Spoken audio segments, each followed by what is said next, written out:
آپ صلی اللہ علیہ وآلہ وسلم نے دو چیزوں پر آپ کی تشریف آوری کی بنیاد اور آپ کی اس عظیم تحریک اور اسلام کے نفاذ کی بنیاد دو چیزوں پر تھی، ایک اخلاق پر اور دوسری رول آف لا پر تھی۔ اخلاق کا جو دامن ہے ہمیشہ آپ نے اسے مضبوطی سے پکڑے رکھا اور لوگوں کو اس طرف راغب کیا کہ اخلاق انسان کا سب سے بڑا زیور ہے۔ اخلاق انسان کی سب سے بڑی متاع ہے، اخلاق انسان کی سب سے بڑی دولت ہے۔ آپ صلی اللہ علیہ وآلہ وسلم نے اپنے اخلاق کے ذریعے سے یہ دیکھیں، یہ نہیں ہے کہ آپ تبلیغ کریں ایک چیز کی اس پر عمل نہ کریں۔ آپ صلی اللہ علیہ وآلہ وسلم جو کچھ ارشاد فرمایا کرتے تھے اس پر عمل پیرا بھی ہوتے تھے، اس پر عمل پیرا بھی ہوتے تھے۔ آپ نے اگر اخلاق کی ترویج کے لیے ایک نظام عطا کیا تو وہ لوگ جو تکالیف پہنچاتے تھے آپ نے ان کا تکلیف کے ساتھ جواب نہیں دیا، ان کو تکلیف دے کر جواب نہیں دیا۔ آپ نے ان کی تکالیف کے مقابلے میں ان کے ساتھ خندہ پیشانی کے ساتھ سلوک کیا، ان کے ساتھ کوئی ایسا سلوک نہیں کیا جس سے ادرے کا بدلہ آپ کو نظر آئے، ٹٹ فار ٹیٹ نظر آئے، جس میں نہیں، ایک بد اخلاقی کا مظاہرہ کر رہا ہے اور رسالت مآب صلی اللہ علیہ وآلہ وسلم اعلیٰ اخلاق کا مظاہرہ کر رہے ہیں۔ اور مزے کی بات یہ ہے، آپ پڑھیں رسول اللہ کی سیرت کو پڑھیں، آپ نے اس اعلیٰ اخلاق کو اللہ کی ذات کے ساتھ جوڑ دیا، اللہ کی ذات کے ساتھ جوڑا اور ایک یکتائی پیدا کی۔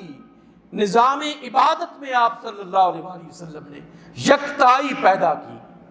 اللہ کے علاوہ کوئی معبود نہیں ہے، اللہ کے علاوہ کوئی رازق نہیں ہے، اللہ کے علاوہ کوئی خالق نہیں ہے۔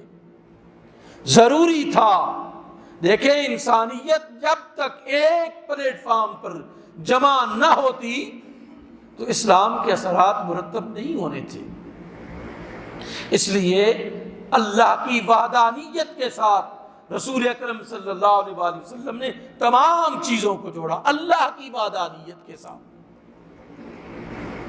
ایک شخص تلوار سونت کر کھڑا ہو گیا، آپ درخت کے نیچے آرام فرما رہے ہیں اور بڑے ہی گردار آواز میں کہتا ہے، محمد صلی اللہ علیہ وآلہ وسلم، میرے ہاتھ میں تلوار ہے، بتاؤ تمہیں اس تلوار سے کون بچائے گا؟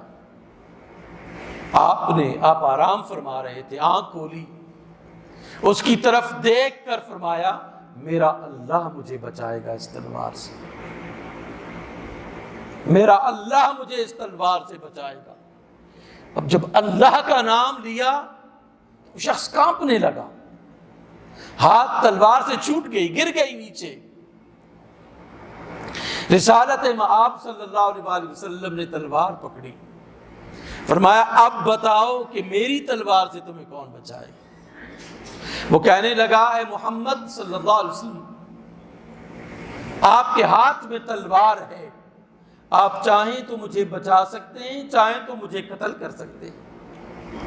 آپ نے خوبصورت سبق اسے دیا، آپ نے فرمایا نہیں، جس اللہ نے مجھے تیری تلوار سے بچایا وہی اللہ تجھے میری تلوار سے بچائے گا، وہی اللہ تجھے میری تلوار سے بچائے گا۔ یعنی ایک وحدانیت کا درس دیا کہ ہم سب اللہ کے مرہون منت ہیں، ہماری زندگیاں، ہمارا رزق، ہماری عزت، ہمارا سب کچھ اللہ کی مرہون منت ہے۔